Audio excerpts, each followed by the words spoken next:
मस्तक हे पायावरी वार करी संतांच्या वार करे संतांच्या मस्तक हे पायावरी वार करे संतांच्या वार करे संतांच्या वार करे संतांच्या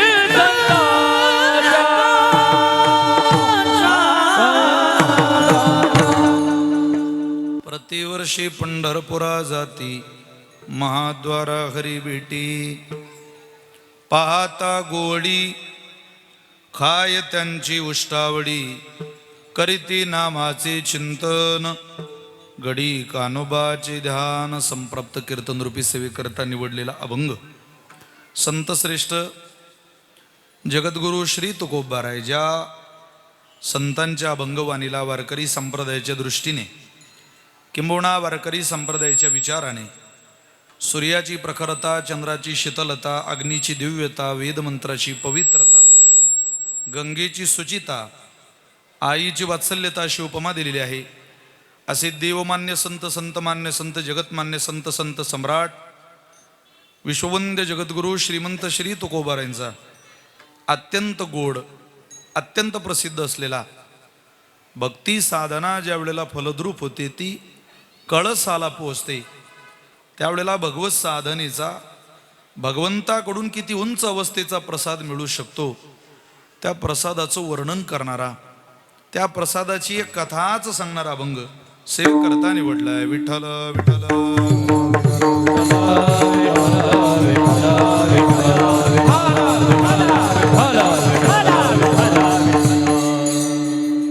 आपल्याला सगळ्यांना श्रुत आहे, माहिती आहे, थोडा बेस कमी पाहिजे नंदू आणि आवाज पाहिजे लांबचा. प्रातस्मरणीय गुरुनाम गुरु सद्गुरु मोठे बाबांच्या पुण्यतिथीचा हा सोहळा आहे आणि या सोहळ्यामध्ये आज सांगतेची सेवा आपण सगळ्यांनी माझ्या पदरात घातली. खरं तर या उत्सवामध्ये मी 4-5 वर्षापूर्वी सेवा केलेली आहे. एक चांगला उपासनेचा व्रत, एक चांगला उपासनेचा भव्य ध्वज ही वारकरी संप्रदायाची पताक खांद्यावरती घेऊन धुळे जिल्ह्यातला मोठे बाबांचा भक्त परिवार अत्यंत दैदिप्यमान कार्य करतोय. त्यामधलं धुळे जिल्ह्यातलं संपूर्ण महाराष्ट्राने आदर्श घ्यावं, स्वीकारावं अशा अनेक भाग आहेत, अनेक विषय आहेत. पण त्यातला पुण्यतिथीचा सोहळा सगळ्या कीर्तनकारांनी, गायक वादकांनी एकत्रित येऊन कसा करावा हे द्योतक प्रत्येकानं आपल्या घरी नेलं पाहिजे. इतकं असामान्य कार्य तुम्हा सगळ्यांच्या हातून घडतंय. मी ज्यांच्या मनात ही कल्पना सुचली, ज्यांच्या ज्यांच्या तन्मन धनाच्या सहकार्यानं बाबांचा हा पुण्यतिथीचा सोहळा दिवसागणिक वाढतोय, मोठा होतोय, त्या सगळ्या दातृत्व भावनेत वाहत असलेल्या, रत असलेल्या, वेळ देणाऱ्या सगळ्या साधकांच्या चरणी मी मनापासून वंदन करतो, सगळ्यांना प्रणाम करतो. कार्यक्रम भव्यही आहे आणि कार्यक्रम दिव्यही आहे. कार्यक्रम भव्य करायला पैसा लागतो, पण कार्यक्रम दिव्य करायला मात्र आशीर्वाद लागतो. भव्यतेने एखादी वास्तू निर्माण होऊ शकते. मुंबईला आपण गेलो तर टोपी खाली पडेपर्यंत पाहावी लागते, ती पैशानं निर्माण झालेली भव्यता आहे.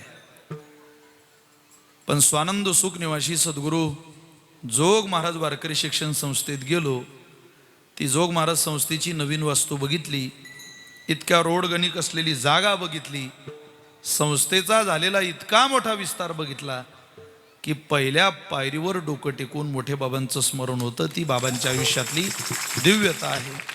भव्यतेकडून दिव्यतेकडे जाणारा, अज्ञानाकडून ज्ञानाकडे जाणारा, अंधकाराकडून प्रकाशाकडे जाणारा जगाच्या पाठीवर एकमेव संप्रदाय आहे.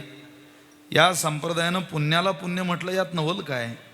अहो हा तो संप्रदाय आहे ज्या संप्रदायानं पुण्याला सुद्धा पाप म्हणायचं धाडस केलं. नुसतं पुण्य नाही, माते जेने पाविजे ते शुद्ध पुण्य. लेबल लावायचं पुण्याचं आणि विकायचं पाप. पापाचं थोडंही साहचर्य भक्तीमध्ये चालत नाही, चालत नाही, चालत नाही असा अट्टहास करणाऱ्या पूर्वसुरींचे आपण लेकर आहोत. आपण श्रीमंताची मुलंही महाराज. समर्थाच्या पोटी आपला जन्म झाला आणि त्यातही आपण खानदेशातली पोरं फार नशीबवान आहे. तुमच्या माझ्यासही सगळे मोठ्या बाबांमुळं एक महाराष्ट्रामध्ये वेगळी उंची आहे या परिसराकडं पाहण्याची, या उत्तर महाराष्ट्र विभागाकडं पाहण्याची. मोठे बाबांमुळं फार वेगळी क्रांती बाबांनी करून टाकली. येणाऱ्या प्रत्येक पोराकडं पाहताना हे माझ्या मोठे बाबांच्या तालमीत तयार झालेलं लेकरू आहे, हे माझ्या बाबांच्या आशीर्वादास पात्र असलेलं लेकरू आहे. या भावनेने समाज आपल्याकडं पाहतो. आपण ज्या वेळेला महाराष्ट्रभर फिरतो त्यावेळेला काय मोठे बाबांनी पेरून ठेवलंय ते आज सगळं आपल्याला पीक, म्हणजे बाबांनी जमीन तयार केली, बाबांनी सगळं कष्ट करून नांगरटी करून वखरटी करून योग्य वापसा आला तेव्हा पेरणी केली, पण पीक सोंगायला मात्र दुसरी गेली. सोंगणीच्या वेळेला जेवढे आले तेवढे सगळे बाबांची आठवण काढत होते. ते कुठे, ते कुठे, ते कुठे? नशीब आहे काही पीक सोंगायला आपल्या हातात लागलंय, पण लावणाऱ्याचे उपकार मात्र सोंगणाऱ्यानं विसरू नये, काढणाऱ्यानं विसरू नये असं म्हणतात. आणि त्या उपकाराच्या कृतज्ञतेचा हा सोहळा आहे. हा केवळ पुण्यतिथीचा सोहळा नाही. या सोहळ्याला मला असं वाटतं नाव दिलं पाहिजे श्री गुरु मोठे बाबांचा साधकांनी केलेला कृतज्ञ सोहळा. विठ्ठल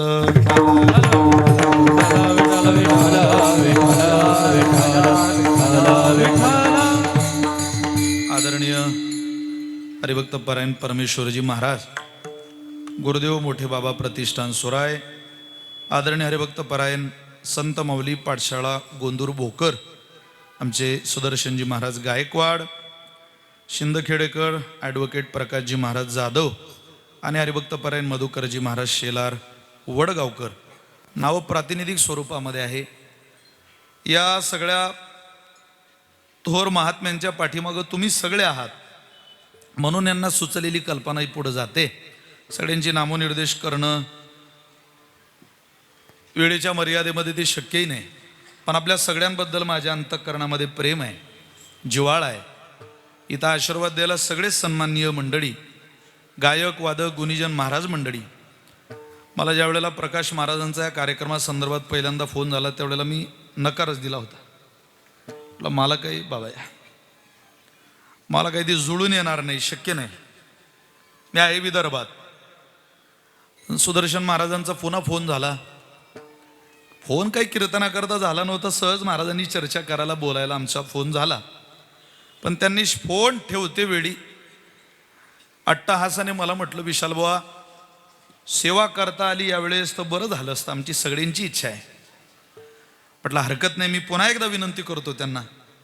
मी मंगेश महाराज जाधव यांना विनंती केली, अहो मला जरा 8 तासाचा प्रवास आहे, तुम्ही जर 2 तास तुमचं कीर्तन 9 ते 11च्या ऐवजी 7 ते 9 केलं तर मला तुमची मदत होईल आणि मी मोठे बाबांच्या सेवेकरता जाऊ शकतो, ती सेवा करून पुन्हा मी हिंगोलीला येऊ शकतो.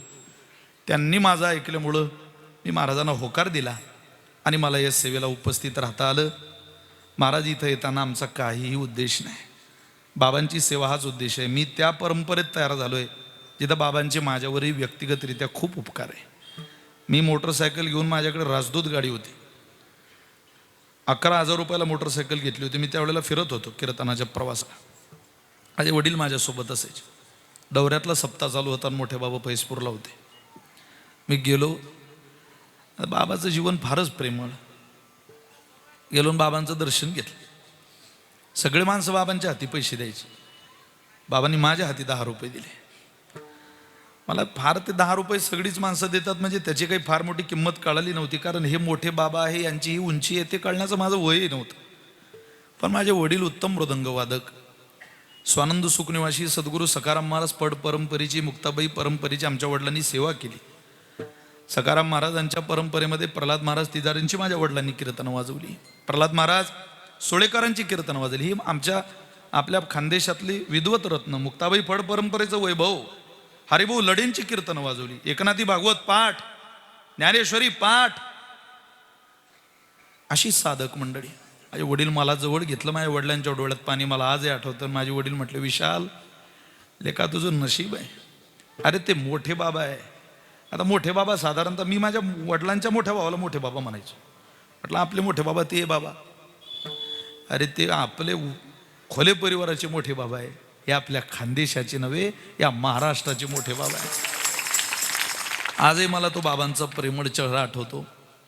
जेव्हा जेव्हा बाबा नागपूरच्या दिशेनं विदर्भाच्या दिशेनं असायचे त्यावेळेला बाबांनी मंदिरावर मुक्काम करावा.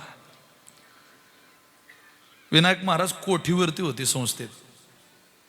ती संस्था सुटून आल्यानंतर मग बाबा येत असले, संध्याकाळी जर पोहोचले तर विनायक महाराजांना सांगावं, अरे विनायक आपले कोण संस्थेचे विद्यार्थी त्यांना बोलवून घे सगळ्यांना.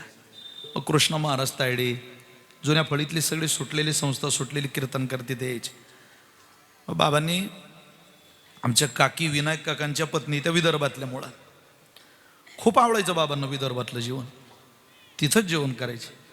जे आहे ते करून मला खाऊ घाल. मी स्वतः बाबांना 2-3 वेळा भोजन वाढलंय मोठे बाबांना. ते आजही बाबांची मूर्ती प्रत्यक्ष आठवते. आणि खरोखर बाबा जिथं आहेत त्या पांडुरंगाच्या चरणाजवळून आज तुम्हाला मला बघत असतील आणि म्हणत असतील हक्कानं, पोरांनो जे तुमचं चाललंय ते खूप चांगलं आहे, असेच राहा. यद्यदाचरते श्रेष्ठा तत्त देवी तरोजना सयत प्रमाणम कुरुते लोकस्तदनुवर्तते. कोण आहे आपल्याला दुसरं चरण पाहायला? या श्लोकावरती बोलताना ज्ञानोबरींची गोवी फार सुंदर आहे. तयाची आचरावी पावले पावनी सात्विकी श्रद्धा चाले तो तेची फळ टेविले ऐसे लाहे. ज्ञानोबराय म्हणतात, असं एखादं तरी चरण नजरेला ठेवा की ज्या चरणाकडं पाहिल्यानंतर अंतःकरणात सद्भावना निर्माण होईल, प्रेम निर्माण होईल. ऐश्वर्य श्रवणात भक्ती ही उत्पन्न हा नापी वर्धते. अरे देवाचं ऐश्वर्य ऐकलं की भक्ती उत्पन्न होते. भक्ती ही उत्पन्न हा पण नापी वर्धते, ती वाढत नाही. ती वाढावी असं वाटत असेल तर विना गुणानुसंधानात भगवत्पाद्य पदमय हो. तुम्हाला एखाद्या साधूचं गुणानुसंधान करावं लागेल, एका साधूचं चरण कमल तुमच्या पुढे ठेवावं लागेल आणि भक्ती वाढावी हा तिचा कुळाचार आहे. प्रतिक्षणम वर्धमानम वर्षा काळी सरिता जैसी चढू लागे पंडुसुता तैसी नित्य नव भजता श्रद्धा दिसे. ज्ञानोबराय बोलतात, ती क्षणाक्षणाला वाढणारी असावी आणि तिचा तो धर्म तिनं आपल्या आयुष्यात येऊन जोपासावा. असं जर वाटत असेल तर तुम्हाला आदर्श कोण आहे? कोण आदर्श चेहरा आहे तुमचा? भक्ती माता तुम्हाला मला प्रश्न विचारते. उदार अंतःकरणानं त्या भक्ती नावाच्या आईला सांगता आलं पाहिजे, आई आमच्या पुढं आमचे मोठे बाबा आहे. आता ते बाबा असल्यामुळं तुला आमच्या जवळ यायला आणि आम्हाला पुढं घेऊन जायला काही हरकत नाही. एवढा निरोप जर भक्तीला सांगितला, बास आपलं जीवन कळसाला गेलं. पण ज्याला खानदेशात राहून उत्तर महाराष्ट्रात राहून हे जमलं नाही, त्याच्याकरता एकच म्हणावं वाटतं, तीर्थावळीत चांगलं प्रमाण आहे. पुढे गेले त्यांचा पंथ ते चुकले आपुल्या मतीचे. पंथ ते चुकले आपुल्या मतीचे. मला तुम्हाला 2 प्रमाणात सांगतो आणि माझी प्रस्तावना संपवतो. मोठे बाबांच्या दिशेनं गेला, पुढे गेले त्यांचा शोधित मार्ग. चला जाऊ माग घेता मी. पण हे ज्याला जमलं नाही त्याला काय म्हणते भक्ती माता? पंथ ते चुकले आपुल्या मतीचे. पंथ ते चुकले आपुल्या मतीचे. पंथ ते चुकले आपुल्या मतीचे. पंथ ते चुकले आपुल्या मतीचे. तया मागे त्यांचे तेची हा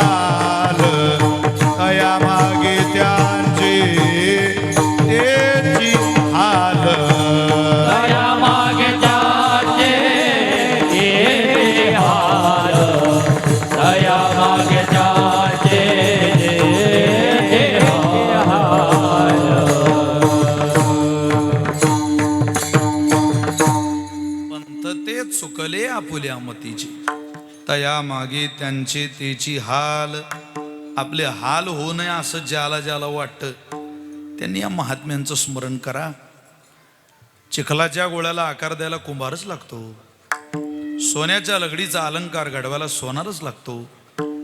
तसं बिघडलेल्या जीवनाला न्याय द्यायला ज्ञानोबराय तुकोबर यांच्या कृपेस पात्र लेकरू घडवायला मोठे बाबासारख्या साधूचा आशीर्वादच लागतो. त्याशिवाय जीवन पूर्णतेला जात नाही. म्हणून तुम्ही पुण्यवान आहात, नशीबवान आहात. आज आमच्या मुक्ताबाई संस्थानला सुद्धा बाबांची पुण्यतिथी आम्ही साजरी करतो. चांगली पंगत, एक कीर्तन सकाळच्या सत्रामध्ये एक दिवसीय कार्यक्रम असतो. आज जळगावला एक उत्सव आहे. एका सभागृहाला बाबांचं नाव दिलंय. तालुक्यात बाबांची एक वास्तू उभी करावी असा आमचा जळगाव जिल्ह्याचा मानस आहे. आणि त्या दिशेनं आम्ही सगळे प्रयत्नही करतोय. स्वतः हरणे महाराज त्या कमिटीमध्ये आहेत. आज सकाळी फोन झाला, जळगावची वास्तू उभी राहिलेली आहे. मुक्ताईनगरला आम्ही सखाराम महाराजांच्या नावाने कीर्तन मंडप तयार केला. सद्गुरू सखाराम महाराजांचं मंदिर झालं.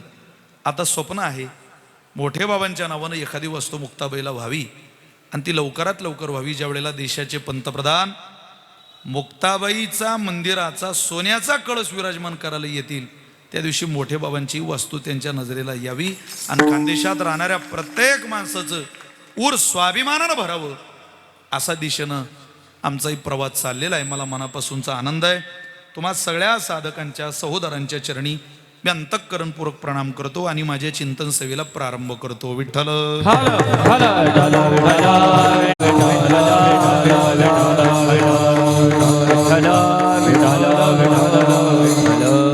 जगद्गुरु तुकोबर यांचा 4 चरणाचा अभंग मी आपल्या समोर म्हटलेला आहे. या अभंगाच्या द्वारा श्री तुकोबाराय पारमार्थिक साधनेचा परिपाक झाल्यानंतर प्रसाद भगवंताकडून किती उंच अवस्थेचा मिळू शकतो त्याचं गोड वर्णन करताय. काल्याचं कीर्तन म्हटलं की मी घरून निघालो आणि तुम्ही तुमच्या घरून निघाले तेव्हा तुम्ही ठरवलंय काय ऐकायचंय आणि मी घरून निघालो तेव्हा मी ठरवलंय काय सांगायचंय. काही बदल थोडीच करायचंय, कारण हे प्रसादाचं कीर्तन आहे. आणि प्रसाद असतो प्रसन्नता. बाबांच्याच मुखातलं कायमचं वाक्य आहे. प्रसाद सगळ्या जीवनाला आनंददायी बनवणारं, दुःख संपवणारं, प्रसन्न चेतसो अंतःकरण प्रसन्न करणारं माध्यम म्हणजे प्रसाद आहे. आजचं प्रसादाचं कीर्तन सगळ्यांनाच आनंद देणारं असतं. जी माणसं कधीच कीर्तनात येत नाही त्यांना आजचं कीर्तन बरं वाटतं. का? रजोगुणी, तमोगुणी, सत्वगुणी तिन्ही प्रकारातले लोक आज तृप्त. सत्वगुणी लोक आज फार आनंदित असतात. का? अहो कीर्तनच आवडतं त्यांना. पण आज रजोगुणी माणसंही आनंदी असतात. त्याचं कारण असं आहे त्यांना इतर देवांचं नाही पण कृष्णचरित्र आवडतं. रजोगुणी लोक. सत्वगुणी आनंदित, रजोगुणी आनंदी. पण तमोगुणी आजच्या कीर्तनात आनंदितच असतात, हॅप्पी असतात. का? कारण त्यांना एवढं तरी माहिती आहे की हे एवढं कीर्तन झालं की हे बंद पडणार आहे. म्हणजे उद्या इथं काही नाही बुवा. हे चालत आलेलं होत असलेलं आपलं जागरण, होत असलेल्या या सिस्टीमचा त्रास हे तरी एवढ्या कीर्तनानं थांबणार आहे. या कारणामुळे तरी ते खुशच असतात, आनंदीच असतात. आजचं कीर्तन हे प्रसादाचं कीर्तन आहे आणि प्रसाद मनुष्याला आनंद देत असतो. आपण जे घरी खातो ते अन्न आहे आणि इथं जे तुम्ही मी घेणार आहे तो प्रसाद आहे. प्रसाद मनुष्याला खूप काही देऊन जातो. काय देतो प्रसाद? जे कधीच कोणाला देता येत नाही ते प्रसादाला देता येतं. म्हणून वारकरी संप्रदायात शिरापतीच्या प्रसादापासून प्रत्येक प्रसादाचं अनन्यसाधारण महत्व आहे. आज फार महत्वाचा दिवस आहे आणि आजच्या महत्वाच्या दिनी भगवान परमात्म्याची उपासना करायची. ती कोण्या अनुषंगानं करायची? पंडित वाचक जरी झाला पुरता तुकोबाराय बोलतात. पंडित असेल, वाचक असेल, नाही तर पूर्ण ज्ञानी असेल, त्यानं त्याचं पांडित्यात सांगायचं नाही. तरी कृष्ण कथा ऐके. अरे बाबा कृष्ण कथा ऐकायची आणि कृष्ण कथा सांगायची. पंडित असला तरी. पंडित कोणाला म्हणता? ज्याला जगातल्या कोणत्याही प्रश्नाचं उत्तर देता येतं त्याला आपण सहसा पंडित म्हणतो. त्यानं त्याचं पांडित्य सांगायचं नाही. परोपदेशानं पांडित्यम हे सूत्र सांगायचं नाही. आज त्याने कृष्ण कथा सांगायची. वाचक वाचक म्हणजे पेपर वाचक नाही. 18 पुराणांचं जो नित्य वाचन करतो त्याला आपल्या परंपरेत वाचक म्हणतात.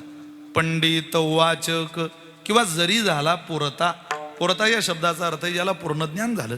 ब्रह्मभूत प्रसन्नात्मा न शोचती न कांक्षती न जाने संसार किम अमृतमय किम विषमय. राजा भर्तृहरी बोलतात. क्वचित विद्वद गोष्टी क्वचिदपि सुरामत्त कलह क्वचित वीणावाद क्वचिदपि हे हृदितम क्वचित रम्या रामः क्वचिदपि जराजर जरतनूर न जाने संसार किम अमृतमय किम विषमय. अरे या संसाराला चांगलं म्हणावं की वाईट म्हणावं कळत नाही. क्वचित विद्वद गोष्टी, कुठं विद्वान लोकांच्या चर्चा चालू आहे. क्वचिदपि सुरामत्त कलह, काही ठिकाणी दारू पिलेला लोकांचा गोंधळ चाललेला आहे. क्वचित वीणावाद, कुठं विण्याचा नाच चाललाय. क्वचिदपि हे हिरोधितम, कोण्या ठिकाणी कर्कश रडणाऱ्या लोकांचा आवाज येतोय. क्वचित रम्या रामहा, काही ठिकाणी माणसं रामात रममान आहे. पण क्वचिदपि जरा जर जर तनूर, काहींचं शरीर तरुण आहे पण म्हातारे झाले. जर जर तनूर न जाने संसार किम अमृतमय किम विषमय. काय राजा भर्तृहरीच्या मुखातलं वचन आहे. या संसाराला चांगलं म्हणावं की वाईट म्हणावं कळत नाही. पण कृष्ण चरित्र ऐकलं की या जगातला संसार चांगलाही दिसतो आणि परमार्थही चांगला दिसतो. का? त्या परमात्म्याचं चरित्रच फार गोड आहे. म्हणून वाचक असला, पूर्णज्ञानी असला, पंडित असला, आज त्याने दुसरं काही करायचं नाही. आज त्याने भगवान श्रीकृष्णाच्या चरित्राकडंच आपला प्रवास करायचा. काय चरित्र होत्या देवाचं? खूप सुंदर चरित्र आहे. महाराज म्हटले देवाचं ते लीला चरित्र आहे. कोणत्या लीला केल्या भगवंताने? अनेक लीला आहे. पण त्यात सगळ्यात महत्वाची वारकरी संप्रदायावर देवानी एक कृपेची लीला केली, ती गोपाळांच्या माध्यमातून. ते गोपाळ म्हणजे सामान्य नाही, त्या गोपी म्हणजे सामान्य नाही. गोपाळ हा परमार्थिक साधनेचा प्रसाद आहे. गोपाळ म्हणजे कोणता पुरुष नाही. गोपाळ म्हणजे भागवतातला देवाचा एखादा फक्त सवंगडी नाही. गोप, गोपाळ हा परमार्थिक साधनेचा जीवनावर झालेला परिपाक आहे, मिळालेला प्रसाद म्हणजेच गोपाळ. ज्ञानोबाराय म्हणतात ना, निवृत्ती प्रसाद आहे मी गोवळी हो. हा निवृत्ती दादांचा प्रसाद आहे की आम्ही या पदाला आलो. आम्ही निष्ठावंत गोपाळ झालो, पण प्रसाद देणारे आमचे दादा आहे. त्या गोपींना विचारा तुम्ही कोण? नाथ महाराज म्हणता, अरे त्या नुसत्या महिला धरू नका, गोकुळात राहणाऱ्या व्रजातल्या. त्या जान वेद गरिबीच्या श्रुती, श्रुती रूपी नवे मत प्राप्ती, मनोनिया पहुडल्या नेती नेती सुख संगती न पवेती. त्या काय सामान्य आहेत का? ते गोपाळ सामान्य, तुम्हाला मला दिसायला सामान्य असतील, पण एक उंच अधिकारी वारकरी संप्रदायातले गोपाळ आहेत. तो गोपाळ होण्याकरता आणि गोपीभाव प्राप्त करण्याकरता त्यांनी खूप काही आयुष्यात वेचलंय. पण जे वेचत वेचत आले आणि मिळवण्याची वेळ आली, तो दिवस कसा होता? तो गोबाराय म्हटले, तो दिवसच महाराजांनी अभंगात सांगितलाय. विठ्ठल विठ्ठल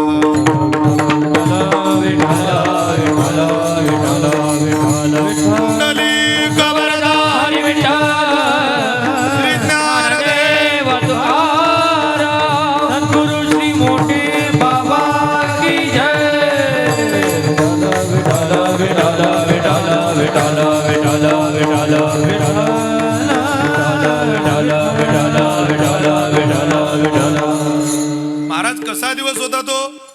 महाराज त्या दिवसाचं वर्णन करताय. पाहता गोळी, पाहता म्हणजे पाहायला गेलो तर. थोडा इको कमी कर नंदू आणि आवाज दे. अत्यंत सामान्य. पाहता गोवडी, गो म्हणजे गाईन, वडी म्हणजे सांभाळणारे. सामान्य गोपाळ. काय गाई चारणाऱ्याला BA कम्प्लीटच पाहिजे अशी काही अट आहे? ग्रॅज्युएशन पाहिजेच बुवा, त्याच्याशिवाय गाई म्हशी काही नाही. अत्यंत सामान्य. मुक्ताबाईला एक पोरग आहे, संदीप व्यवहारे नाव आहे त्याचं. मी लहानाचा मोठा झालो, पण संदीपला आंघोळ करताना पाहिलं नाही. लहानाचा मोठा, तुम्ही या कधीतरी. गाई सांभाळतो म्हणजे त्याची आंघोळ कोणी ग्राउंडवर पाणी मारणाऱ्या महिलांनी पुरुषांनी करून दिली तर, नळी त्याची आंघोळ धरली तरच त्याची आंघोळ. स्वतःहून तो कधी आंघोळ करत नाही. त्यानं एकदा कपडे काढले म्हणजे पुन्हा ते धुवून घालायचे नाही. ते गायीच्या शेणानं इतके कडक पडलेले असतात की संदीपनं दुसराच पोशाख घालायचा, ते पेटूनच द्यायची. स्वतः आंघोळ करत नाही, पण 2-4-8 दिवसाला गाई धुतल्याशिवाय मात्र राहत नाही. संदीप अस्ताव्यस्त व्यवस्था, बटन नीट लावलेले नाही शर्टचे, पॅन्टला क्लिप नाही, बक्कल नाही, त्या पॅन्टवर करदोळा चढवलेला, त्या करदोळ्यावर एक उभी काडी. जेवण झालं की आटे उतरायचे आणि सकाळ झालं की आटे चढवायचे. संदीप कडून शिकायला भेटलं. एखाद्या इंजिनियरला जमणार नाही अशी कोलपेटिंग. हे प्रमाण वाचलं त्यावेळेला संदीपकडे पाहिलं आणि लक्षात आलं, यालाच तर गोपाळ म्हणतात. पाहता गोवळी अत्यंत सामान्य, पण पराकोटीची निष्ठा गोमातेवर.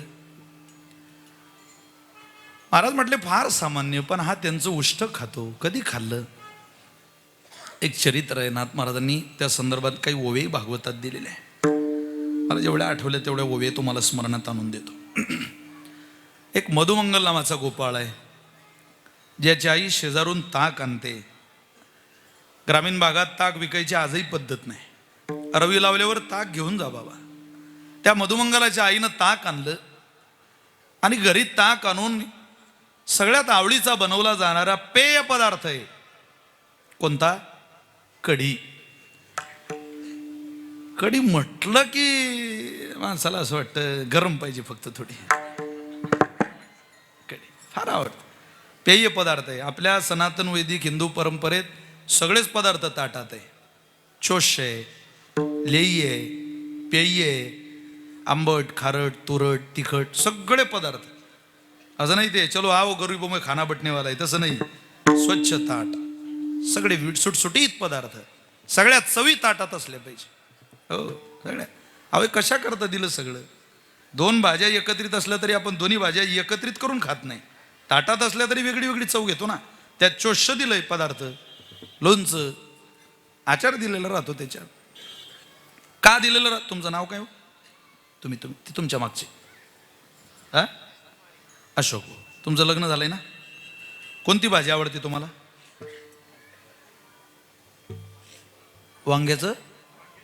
वांग्याची भाजी. चला तुमची भाजी इथं सांगण्यासारखी सुद्धा आहे. वा.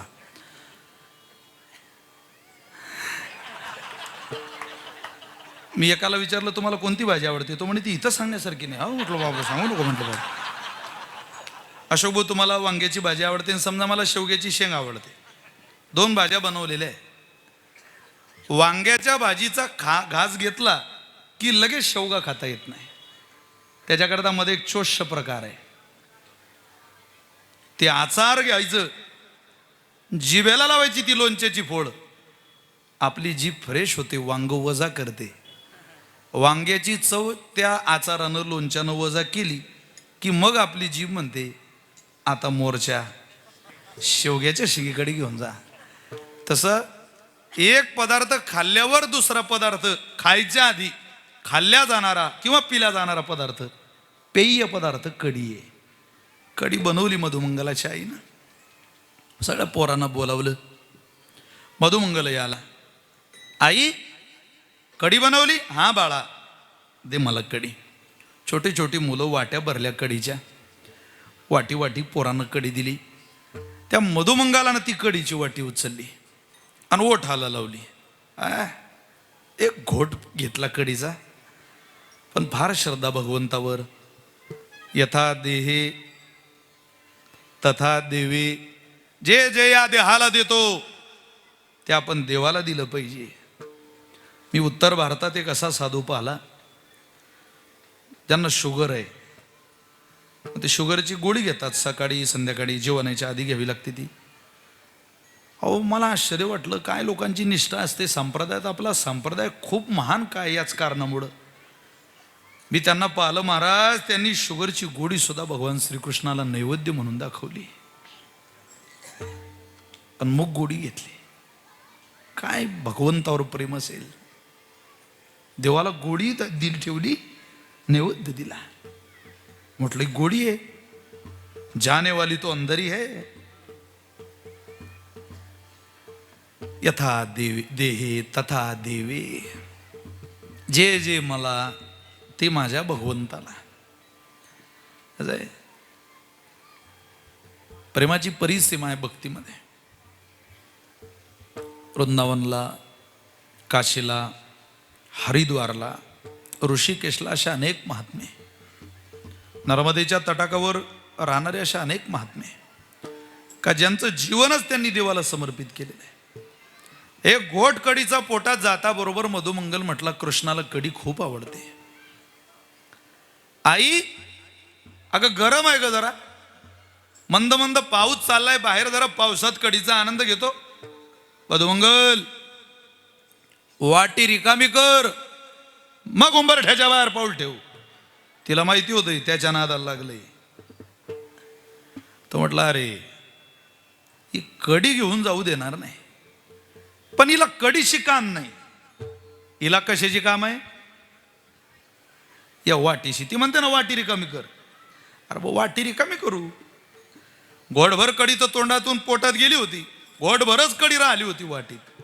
राहिलेली ती घोडभर कडी तोंडात घेतली, फक्त गिळून घेतली नाही वरखेडी कर. हा जा. तोंड फुगलं, बित्ती धावतच भगवंताच्या दारात आला. तिथं सेवक उभा आहे.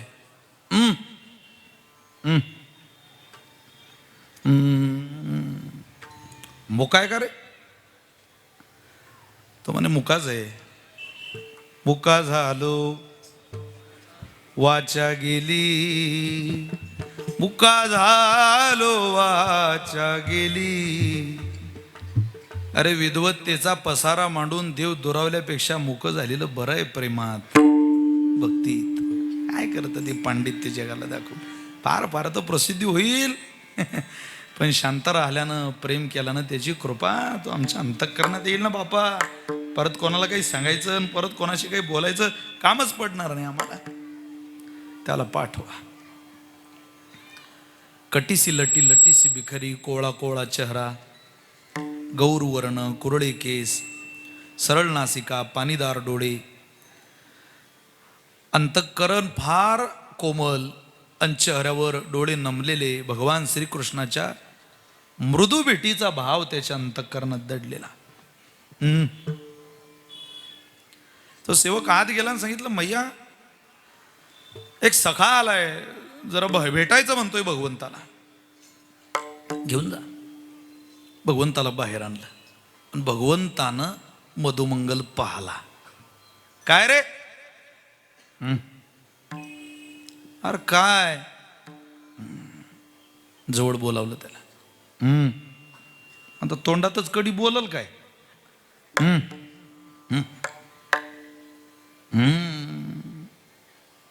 त्याला समजलं यानं काहीतरी आणलंय गड्या.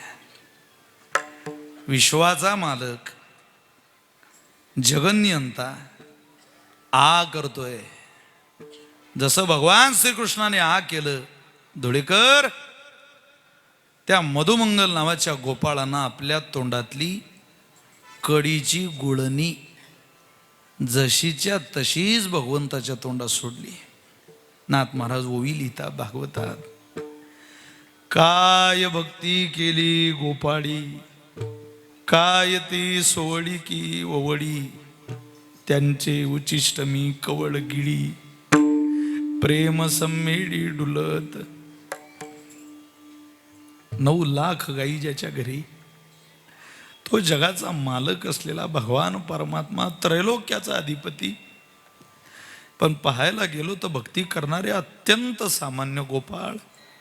एखादा याचक जसा दात्या पुढं पदर पसरून उभा राहतो, अरे काय कमी होतं का त्याला?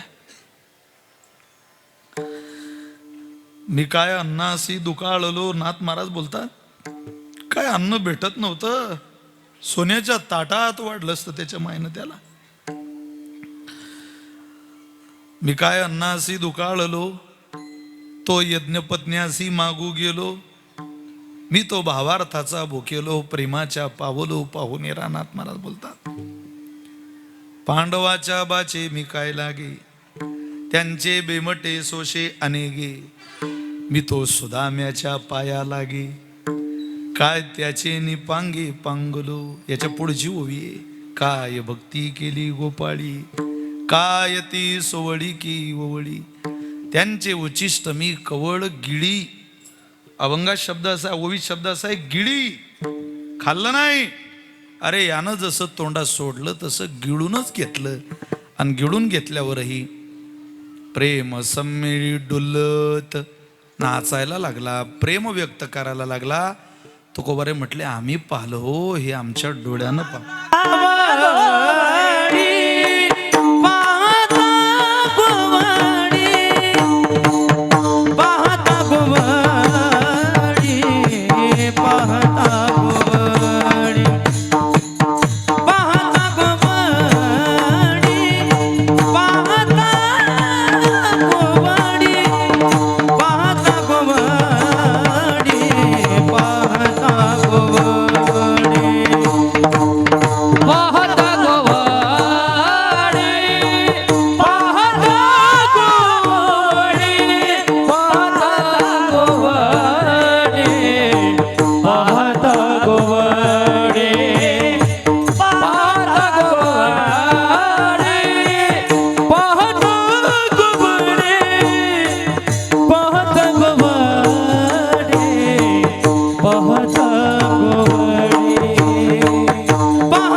गोडी खाय त्यांची उष्टावडी तुकोबारे म्हणतात. आम्ही पाहिलं मॉनिटर उष्ट खाल्लं यानं कशाच्या आधारावर खाल्लं तो आधार तुकोबरणी सांगितला. करीती नामाचे चिंतन नामनोस्मी यावते शक्ती पापरणेर हरणेर तावत कर्तुम न शक्नोती पातकम पातकी जन हा महर्षी व्यास महाभारतात बोलतात. असा पापी ज्या जगात जन्माला आलेला नाही की याने नाम घ्यावं आणि तरी त्यानं याला पाठ दाखवावी. त्याचा स्वभाव नाही. नाम गाणाऱ्याचंच हा खातो हे व्रत आहे. नाम गाणाऱ्याचंच घेतो, नाम गाणाऱ्यालाच देतो. त्यानं देणं, त्यानं खाणं, त्यानं स्वीकारणं याचा संबंध जोडलाय तो नामाशी. बस करीती नामाचे चिंतन बाकी कोणी नाही. मला असं वाटतं त्या दिशेला आपणही सगळे प्रवास करू. आपल्या घरचं देव खाईल का माहिती नाही, पण आपल्या भक्तिमातेचा सुद्धा त्यानं स्वीकार केला नाम गाता गाता, तरी आपलं चांगलं होईल. काय देवानं त्या गोपाळांसमवेत काळ घालवला कृष्णा अवतारातला. त्या काळाचं वर्णन तुकोबरे म्हटले अविस्मरणीय, अगाध आहे, अभूतपूर्व आहे. आजही तो काळ आपल्याला आनंद देतो. जरा त्या काळात चला. एकमेकांना देण्यात, एकमेकांना सांभाळण्यात, एकमेकांच्या समवेत राहण्यात, कोण्या गोविंदानं गोकुळासारखं वरखेडी गावात राहण्यात जो आनंद आहे, जी मजा आहे ती इतर ठिकाणी नाही. मोठी मोठी माणसं आहे पण देवावर नितांत विश्वास आहे. पहा तुम्ही मधल्या फळीतल्या लोकांना काय झालं कळत नाही. मोठी मोठी तो विराट कोहली नावाचा अष्टपैलू खेळाडू आहे. प्रति सेकंदाला त्याच्या अकाउंटमध्ये पैसे जमा होतात. करोडो रुपयाचा मालक आहे. बोलू नका हो, बसा ना खाली बसा. जरा कीर्तन आहे का नाही आपल्या बाजूला थांबा. असं जरा गोंधळ करू नका. प्रति सेकंदाला अकाउंट डिटेल घ्यावे लागतात त्याचे. त्याची कमाई वेगळी, त्याच्या बायकोची कमाई वेगळी. जगातली प्रसिद्ध अभिनेत्री अनुष्का शर्मा त्याची बायको आहे. पण प्रति सेकंदाला अकाउंटमध्ये जिच्या पैसे जमा होतात, प्रति सेकंदाला ज्याच्या अकाउंटमध्ये पैसे जमा होतात, दोघे पती पत्नी. वर्ल्ड कपची फायनलची मॅच झाल्या झाल्या आपल्या बायकोला घेऊन प्रेमानंद महाराजांच्या चरणावर साष्टांग दंडवत घालण्याची नीती आहे त्या पोराची. मोठा माणूस आहे पण त्याला कळतं हे सगळं मोठे पण इथं टिकून राहिलो तर स्थिर राहील. त्याला सुरुंगा लागेल. देवाच्या विरोधात करणारे बरेच माणसं होते या जगात. उदंडची झाले, जन्मोनिया मिले, परी त्यांचे नाव नाही घे कोणी चराचरे. नाव घेत नाही त्यांचं कोणी. सब चुतो की बाजार में फतरो का व्यापार चल रहा था उनका. सगळी फसवणूक. तो मायकल जॅक्सन नावाचा एक पठ्ठ्या होता. ज्याला देवाच्या विरोधात जगायचं होतं 150 वर्ष. देवाच्या अस्तित्व नाही, भगवंताच्या आज्ञेत नाही, त्याच्या सत्तेत नाही, त्याच्या सत्तेच्या विरोधात 150 वर्ष मी जगून दाखवणार. अतोनात पैसा होता त्याच्याकडे. डान्सिंगची कला होती. कलेला विशिष्ट दर्जा.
तरी राहिली लाईट.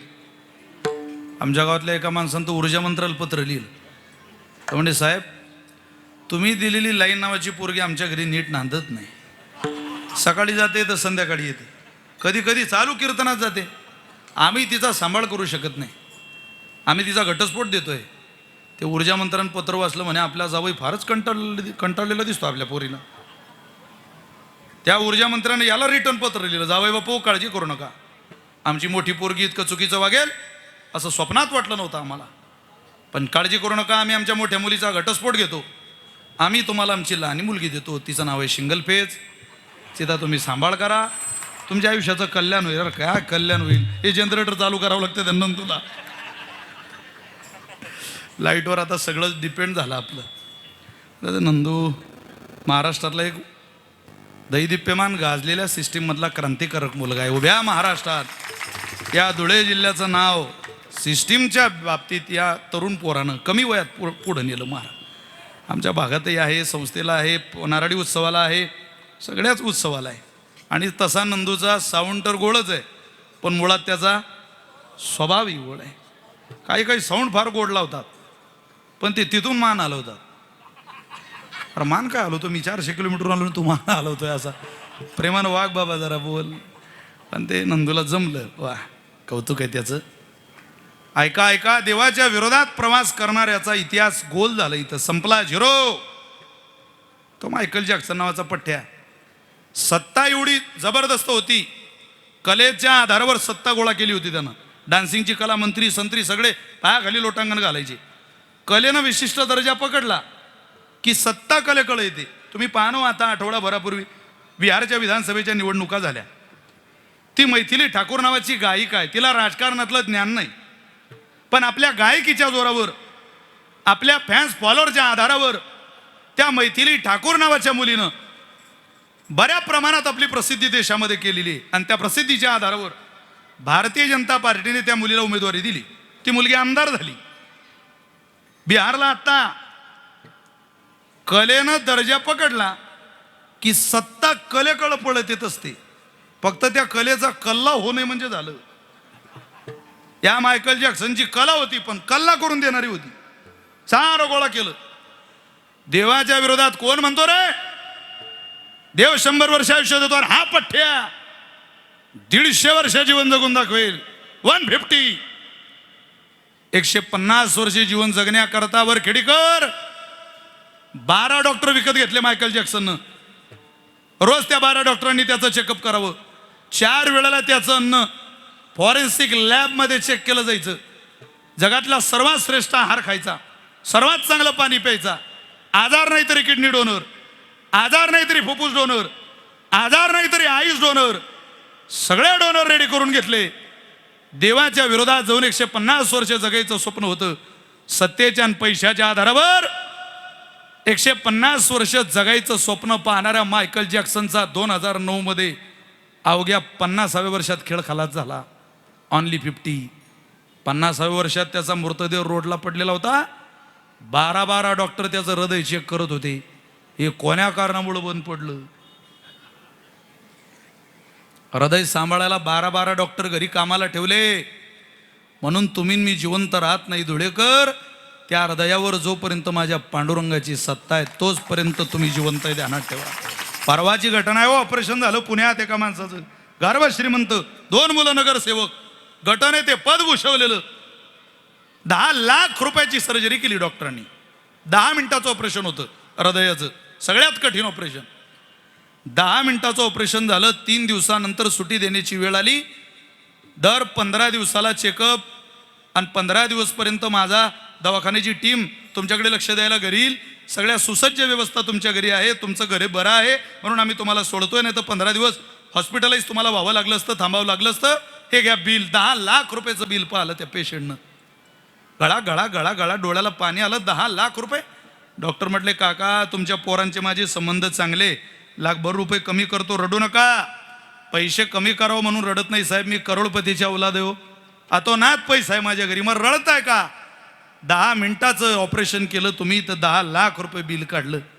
माझं हृदय 10 मिनिट तुम्ही सांभाळायला घेतलं तर बिल 10 लाख रुपये काढलं. साहेब माझा वय 52 वर्षाचं आहे हो. मी 52 वर्षाचं होईपर्यंत माझ्या पांडुरंगानं माझं हृदय सांभाळलं, काय देऊ शकलो नाही त्याला, आणि त्यानं काही मागितलं सुद्धा नाही. काय घेतोय तो? अरे पण जे घेतोय तेही आपण देत नाही. काय मागितलं त्यानं? पण जे मागतो ते तरी द्या. ते गोपाळाने दिलं. काय दिलं? करीती नामाचे चिंतन, गडी कानोबाचे ध्यान. किती ध्यान? चला थोडा वेळ वृंदावनात. गर्गो पुरोहितो राजन यदुनाम सुमहातपहा व्रजाम जगाम नंदस्य वसुदेव प्रचोदितः. बऱ्याचदा गर्गाचार्यांना वसुदेव महाराज प्रवचनाला पाठवायची. कुठं? गोकुळात. तुम्ही बोर झाले का? मी घरी जाऊ का? कुठं पाठवायचे? गोकुळात. त्या व्रजामध्ये एक दिवस गर्गाचार्य आले आणि प्रवचनाला असे सिंहासनावर बसले. सगळे गोकुळातली श्रोते बसलेली प्रवचन ऐकायला. पण हे सगळे देवाचे सखे मित्र, वैजा, वाकड्या, श्रीदामा, बोबळ्या सगळे वरती जाऊन बसलेले एका उंच आसनावर. इथं प्रवचन आणि तिथं ते वरती बसलेले. गर्गाचार्य म्हटले का हो नंद महाराज, अरे काही मान आहे की नाही तुम्हाला? आमचा प्रवचन कळतं का तुम्हाला? मर्यादा कळतात का? त्या पोरांना उतरवा खाली. नंदाबाबा म्हटले तुम्ही ध्यान देऊ नका त्यांच्याकडं, आम्हीच तो वाट पाहतोय, अच्छे दिन कब आएंगे. तर तुम्ही काय आम्हाला त्यांना समजवायला लावता? त्यांना काही लक्ष देऊ नका, तुम्ही तुमचं बोलत राहा. ते म्हटले मला सवय नाही हो, भरल्या बाजारात कथा येतो नावडे पण डरी ना था, तुमचं तुम्ही करून घ्या. थांबा थांबा महाराज, आम्हाला फार आवड आहे तुमचं ऐकायची, तुम्ही बोलत राहा बाबा. 2 वेळा नंद बाबा गेले, ते काही खाली उतरले नाही. स्वतः गर्गाचार्य उठले आणि त्यांच्याजवळ गेले भगवंताच्या मित्रांकडे. आणि नंदबाबा म्हटले, ते गर्गाचार्य त्यांना म्हटले का रे कोण आहे रे तुम्ही? ते म्हटले तुम्ही कोण आहे? त्यांना जरा आश्चर्यचकितच वाटला. तर ते म्हटले आपली ओळख आपण कशी करून द्यावी, कारण मी अमुकाईसी नोहाविसेची लोका इंद्रोपीला घुताम याती. इंद्राचं मरण होतं त्यानं ओळख करून दिली. तर मी विशाल महाराज खोले आहे असं म्हटलं की मरण. उत्तम आत्मनो ख्याता. आपली ओळख आपल्या नावाने व्हावी. आपल्या नावाने झालेला परिचय फर्स्ट क्लास परिचय. पितरो ख्याता मध्यमा, बापाच्या नावाने झालेला परिचय सेकंड क्लास परिचय. अधम श्वशुर ख्याता, सासऱ्याच्या नावाने झालेला परिचय थर्ड क्लास परिचय. आणि भार्या ख्याता धमात धमा, बायकोच्या नावाने ज्याच्या परिचय असेल त्याला क्लासच नाही महाराज. विठ्ठल विठ्ठल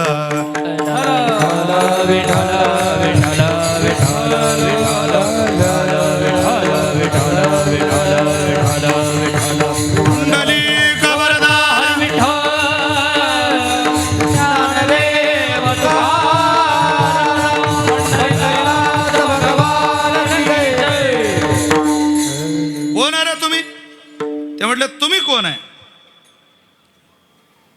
ते म्हटले मी जाणता भक्त आहे. बरं बरं, आम्ही भक्तच आहे. तुम्ही कोणते भक्त आहे? आम्हाला भक्ताची यादी माहिती नाही, पण आम्ही भक्तच आहे. आम्ही कोणते भक्त आहे त्याची व्याख्या आम्हाला कळत नाही. अरे पण तुम्ही ध्यान कसं करता? तुम्ही कसं ध्यान करता गोपाळ म्हटले. त्यावेळेला ते म्हटले मी नेनता भक्त आहे, जाणून नेन ते करी माझी. ते म्हटले तुम्ही नेनतेन बिन ते आम्हाला ते सांगू नका, तुम्ही ध्यान कोणाचं करता ते सांगा. ते म्हटले मी भगवान शंकराचं नाही, भगवान ब्रह्मदेवाचं नाही, मी भगवान विष्णूचं ध्यान करतो. असा मी नेनता भक्त आहे. सगळे वरती आसनावर असलेले गोपाळ खाली उतरले. ते म्हटले महाराज अहो तुम्ही तर आमच्याच देवाचे भक्त आहे, पण आमच्यातून तुमच्यात एवढा फरक आहे की तुम्हाला या इतर देवांची नावं तरी माहिती आहे, आम्हाला तर आमचा कान्होबा सोडून दुसरं नावच माहिती नाही. अशा आम्ही भक्त आहे. गडी कान्होबाचे ध्यान अंतःकरणात तो आहे. अखंड नाव हृदयी माझ्या, कान्होबा कान्होबा कान्होबा कान्होबा रे कान्होबा निवडी आपुली गोदने. जो कधीच निघत नाही तो आम्ही अंतःकरणात धारण केला आहे. कसा आहे तो? त्याला एकट्याला धारण करता करता हे सगळे आपोआप येतात. देव एकटा येत नाही, सगळ्या संतांना घेऊन येतो. जसा कृष्ण अवतारात सगळ्या गोपाळांना, तसा पंढरीनाथाला सगळ्या संतांना आणावं लागतं. सगळ्यांना पाठ आहे आपल्याला. निवृत्ती हा खांद्यावरी सोपानाचा हात धरी, सोपानाचा हात धरी पुढे चाले. तुम्हाला पाठ आहे बघता एकदा मोकळं म्हणायचंच आहे तुम्हाला. ते असं आतल्या आत गुदमरून राहिलं तुमचं, हरकत नाही. मी पुढं म्हणतो, तुम्ही मागं म्हणा, मला माहिती आहे ना ते. निवृत्ती हा खांद्यावरी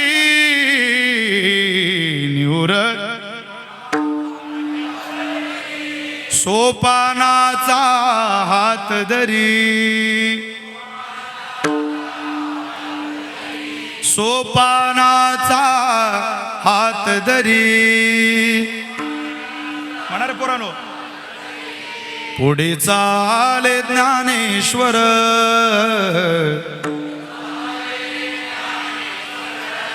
पुढे चाले ज्ञानेश्वर.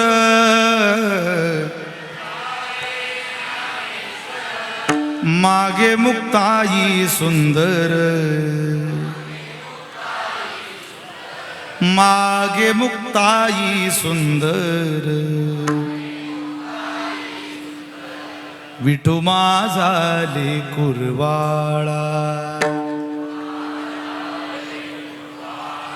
विठू माझा लेकुरवाळा.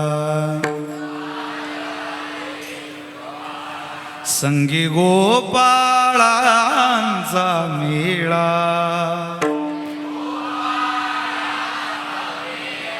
संगी गोपाळांचा मेळा.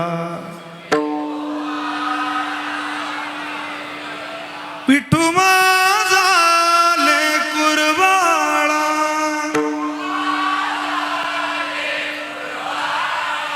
गोरा कुंभार मांडीवरी, गोरा कुंभार मांडीवरी.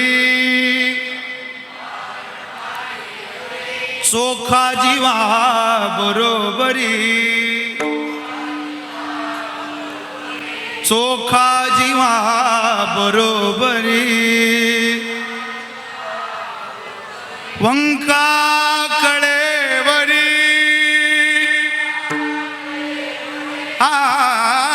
वंका कळेवरी. नामाकरांगुडी धरी, नामाकरांगुडी धरी. विठू माझा लेकुरवाळा, विठू माझा लेकुरवाळा. विठू माझा लेकुरवाळा, विठू माझा लेकुरवाळा. संगी गोपाळांचा मेळा, संगी गोपाळांचा मेळा. हे गोपाळांचा मेळा, गोपाळांचा मेळा. विठू माझा लेकुरवाळा, विठू माझा लेकुरवाळा. ओ विठू माझा लेकुरवाळा, विठू माझा लेकुरवाळा.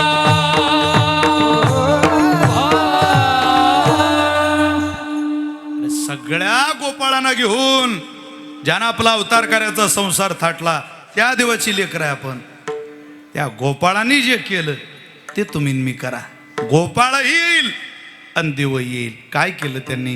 गडी कानोबाचे ध्यान. किती मोठा माणूस असला, ध्यानाशिवाय प्रसादच मिळत नाही. संपलंय माझं कीर्तन थोड्या वेळात, मिळतच नाही. निवृत्तीनाथांना विचारा, तुम्हाला कोणी दिलं? ते बोट दाखवतील कैनीनाथांकडं. ज्ञानोबाऱ्यांना विचारा, माझ्या निवृत्तीनाथांनी दिलं, माझ्या मुक्ताबाईंनी दिलं. इथं माणसं असे तयार व्हायला लागले काही काही. ते म्हणतात हे आपोआप आला आम्हाला. आपोआप? अरे तू काय अष्टावक्र महामुनी आहे, तुला आपोआप कसं आलंय? तू काय आईच्या पोटातून शिकून यायला काय भक्त प्रल्हाद आहे काय तुझ्या पोटात शिकायला अभिमन्यू आहे का? अरे जे पूर्णतेला गेले ते असे जंगलात राहता, इथं राहत नाही ते.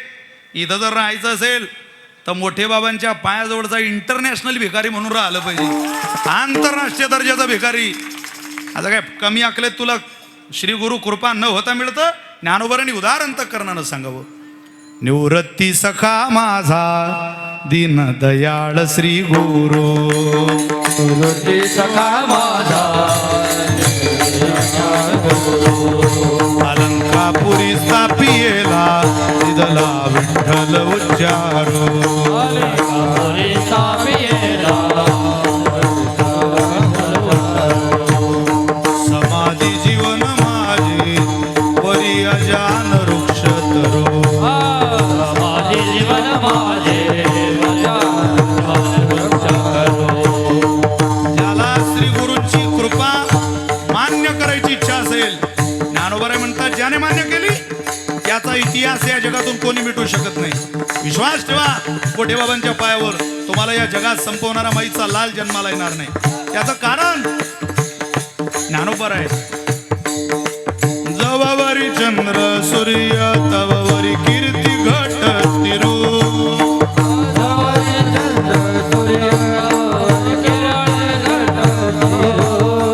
जवावरी चंद्र सूर्य तववरी कीर्ती घट तिरू,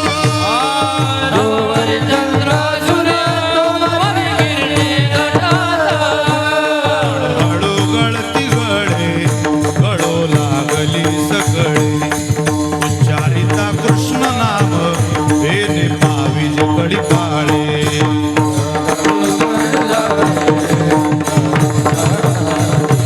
उच्चारिता कृष्ण नाम निवृत्ती सखा माझा दीन दयाळ श्री गुरु,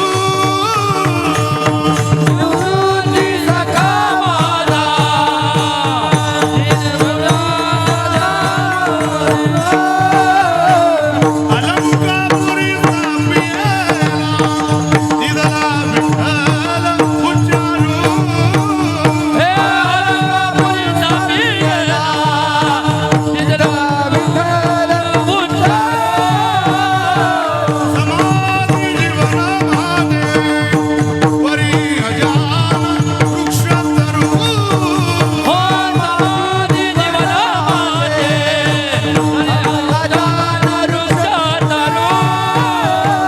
तववरी चंद्र सूर्य तववरी कीर्ती घट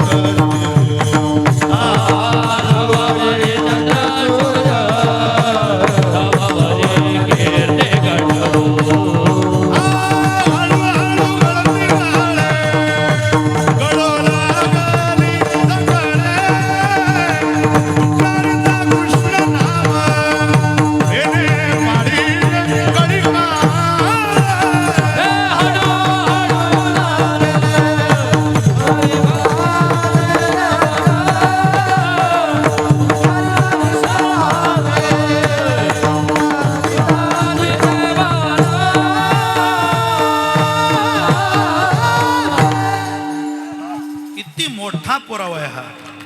म्हणून या आपोआप झालं वगैरे असं काही म्हणू नका. हे सगळं धर्माचरणानंच होतं. निष्ठा ठेवा, अंतःकरणात कुठंतरी श्रीगुरूंबद्दल वास्तव्य ठेवा. ते वास्तव्य माणसाला जगायला बळ देत असतं.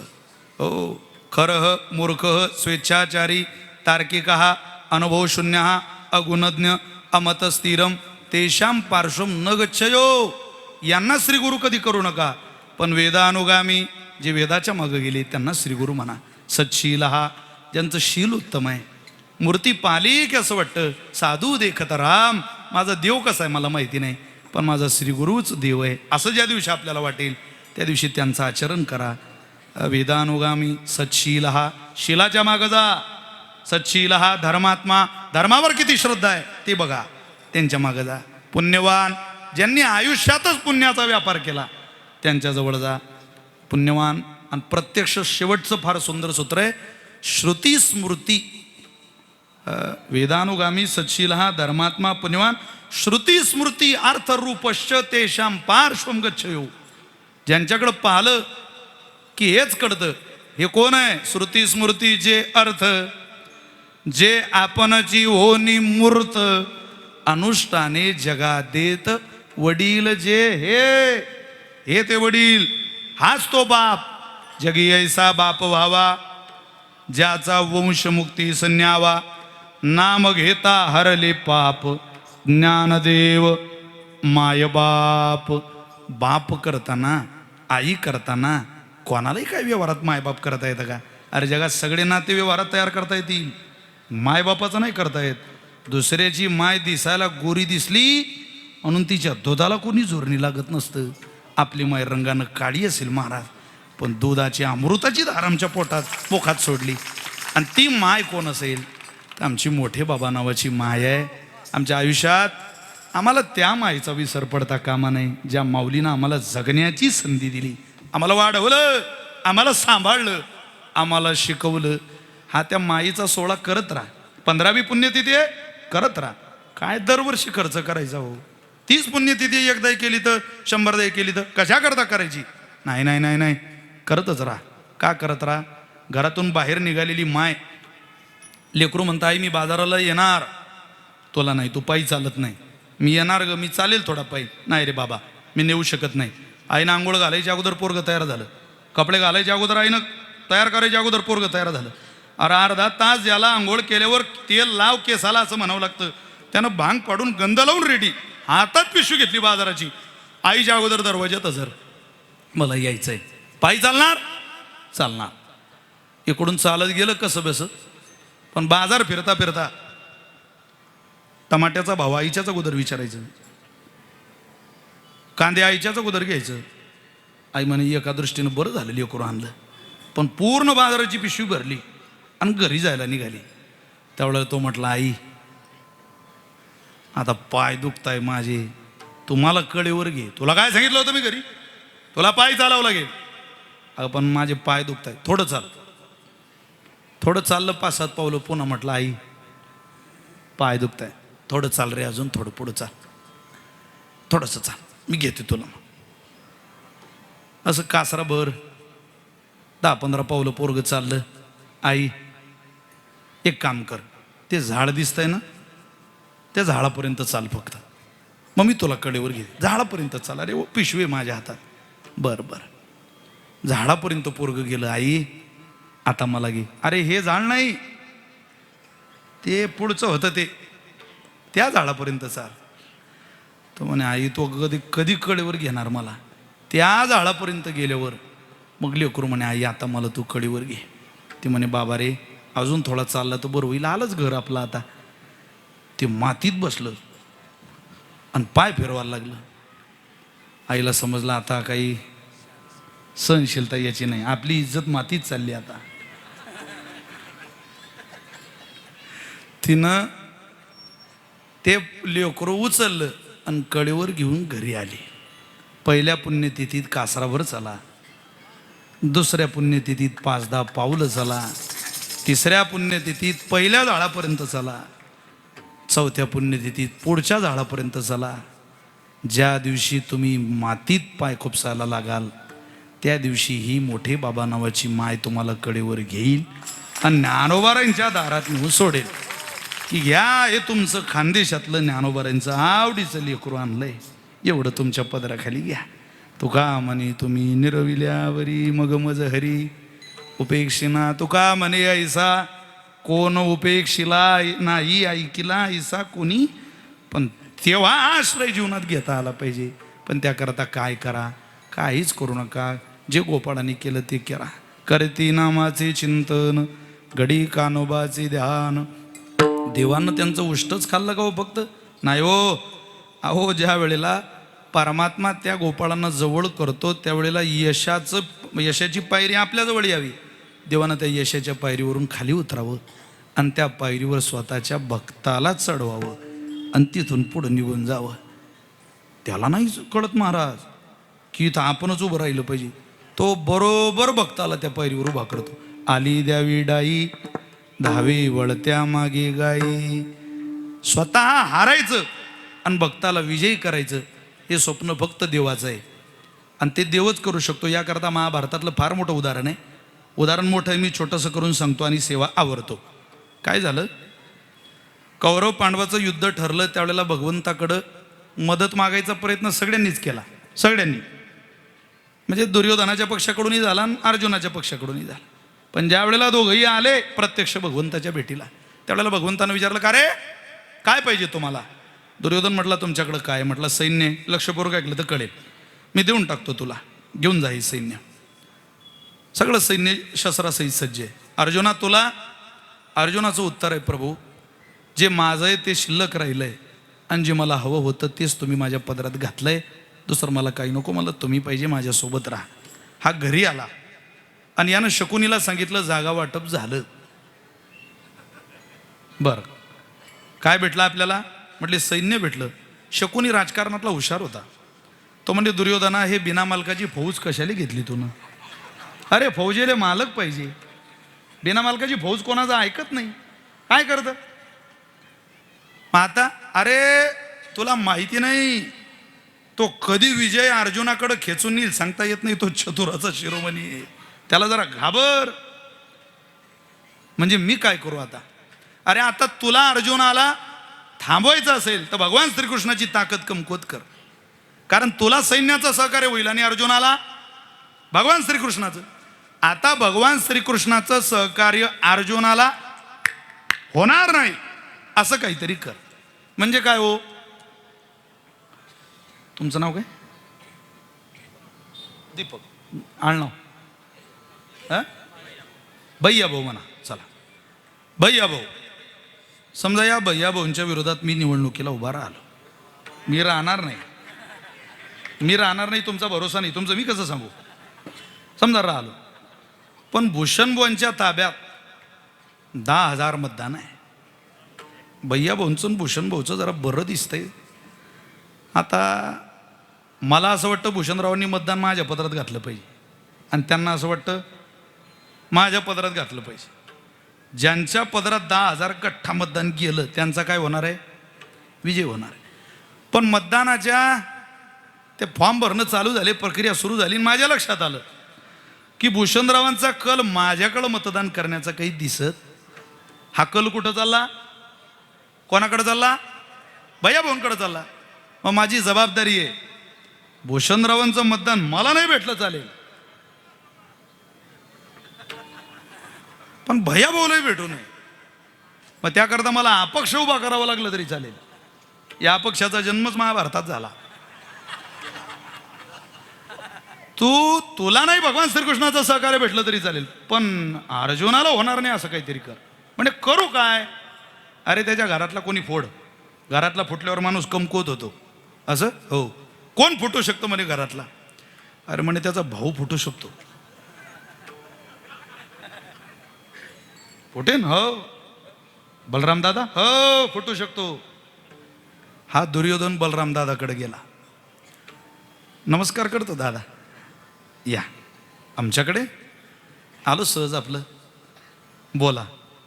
दादा तुम्हाला राग येणार नाही ते गोष्ट सांगू का? काय? तुमचा लहान भाऊ आहे ना हा कृष्ण? हो. अपमान करतो तुमचा. तुमचा मान खपत नाही त्याला. इतका लहान आणि इतका पुढं पुढं पुढं पुढं. अरे तुम्हाला काही युद्धातला मान नाही, काही दर्जा नाही, योग नाही. दादा तुम्ही तर आमच्या पक्षात पाहिजे होते.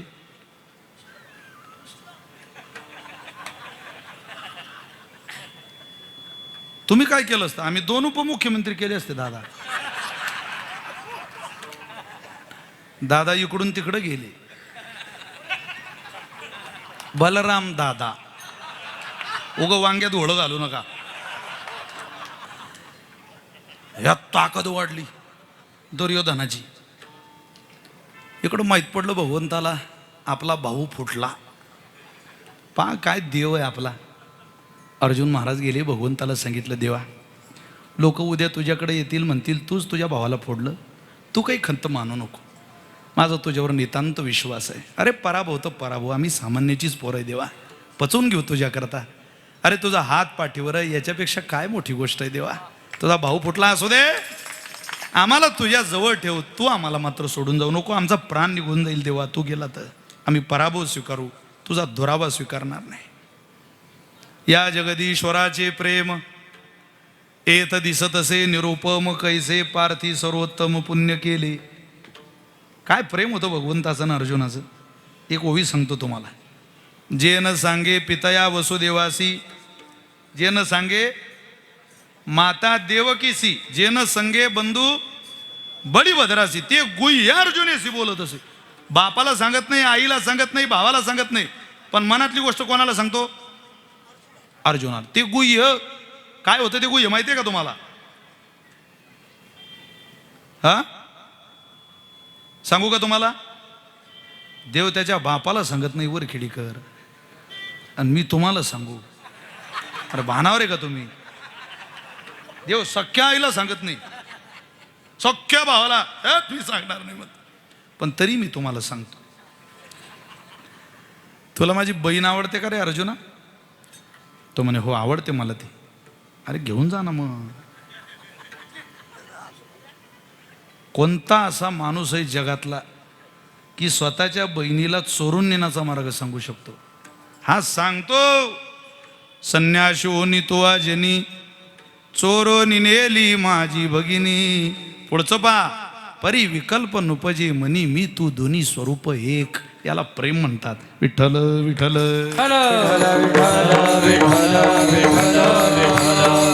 चला चला, काळजी करू नको अर्जुना. बघ तुम्ही काय, देवानं त्याचा सेवक बोलावला, सांगितलं 12:15 झाले.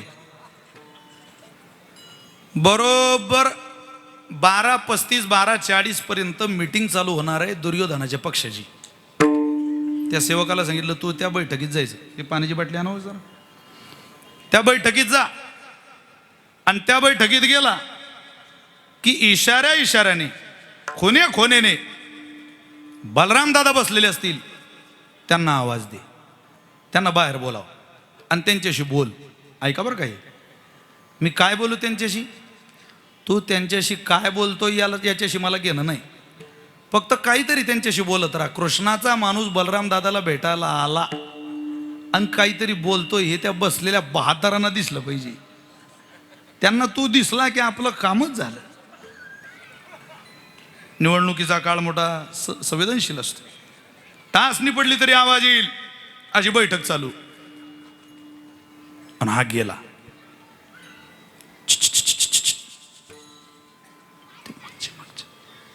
तुमच्या मागच्या इथं नाही हो, तिथलं सांगतोय मी. श्रोता समरच झाला पाहिजे ना. तिथे स्वेटर घातलंय ते. बरेच जण इथे स्वेटर घालून आले, पण तुमचे स्वेटर पाहून असं वाटतं आपण जर शिवरायाच्या काळात असतो तर आपले किल्ले गेलते समजा हातातून. कारण आपल्याला कोणताच ऋतू मानवत नाही आता. खरंच मानवत नाही. तुम्ही असू दे, मी असू दे. बलराम दादा का? हो. दादा तुम्हाला कोणीतरी बोलावतंय हो.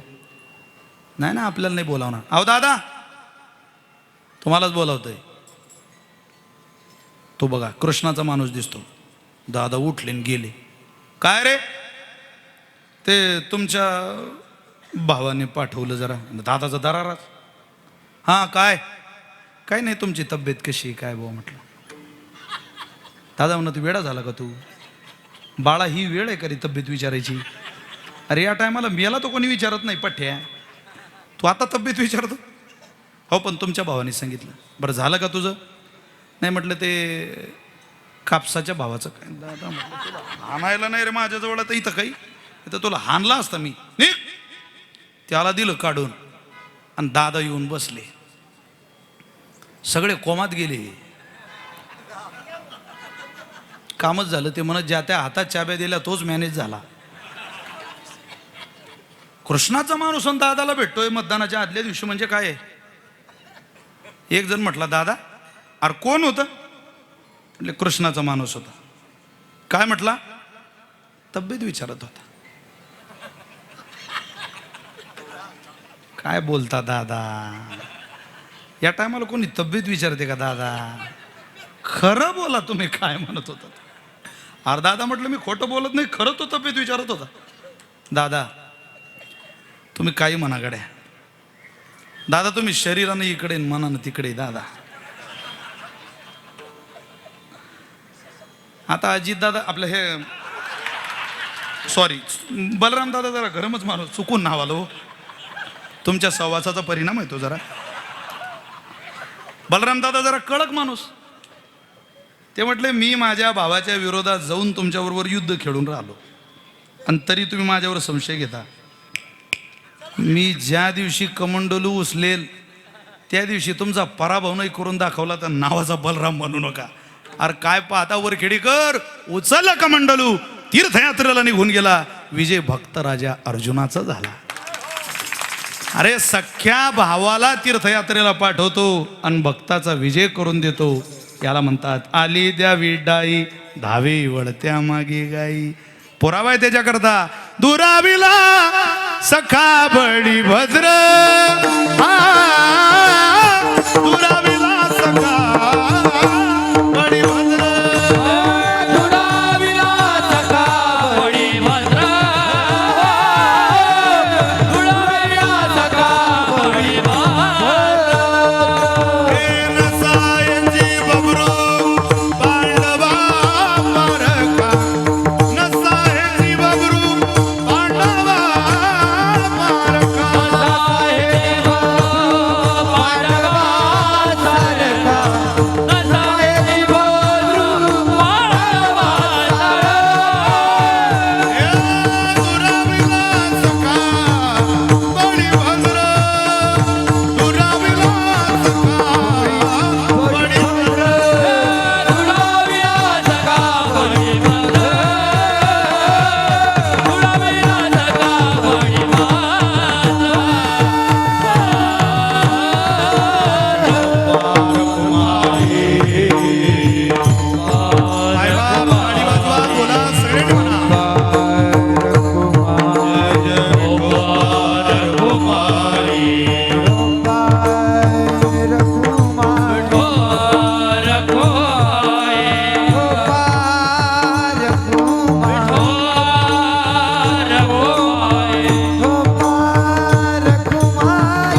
आली द्यावी डाई कशाच्या आधारावर? पाहता गोवडी काय त्यांची उष्टावळी, करीती नामाचे चिंतन गडी कानोबाचे ध्यान. कानोबाचं ध्यान करण्याच्या आधारावर भगवंत आपल्याला विजयी करणार आहे. प्रत्येकाला देव विजयाच्या शिखरावर नेणार आहे. का नेणार आहे? त्याचं कारणच मुळात त्याचा स्वभावच देणार आहे. तुझे अवधारे जाणो स्वतंत्र, देतान मनसी पात्रा पात्र. ऐका ऐका, शांतता पाळा जरा. पैरी कैवल्यासे पवित्र जे वैरियाही दिदले, मोक्षो दुराराध्यू किर होय, परी तोही आराधी तुझे पाय. मनोनी धाडसी जेत जाय पाय कुजैसा तुवा सनकाधिकाचे निमाने. सायुज सौरसु दिदला पुतनी जे विषाचिया, स्तनपानी मारू आली आगा राजसूय. आगाचाही सभासदी देखता त्रिभुवनाची मांदी, कैसा शतदा दुर्वाक्य शब्दी निस्ते जिला. ऐसिया अपराधिया शिशुपाळा, आपण पेठाव दिदला गोपाळा. काय उत्तान पादाची या बाळा द्रौपदी चाड, तो वनाला याची लागी बैसावे पितयाची उत्संगी. चंद्र सूर्य दिका परिस जगीश लागू केला. ज्ञानोबा यांच्या कितीतरी शेकडोन ओव्या आपल्याला भगवंतानं दिलेल्या भक्तांना यादीत दिसून येतात. कोणाकोणाला दिलं? शिव्या देणाऱ्याला विजय करतो तर आपलं काय लावलं महाराज? भजन करणाऱ्याला करणार नाही, 100% करेल. फक्त सूत्र एवढंच ठेवा, करीती नामाचे चिंतन गडी कानोबाचे ध्यान. काल्याचा प्रसाद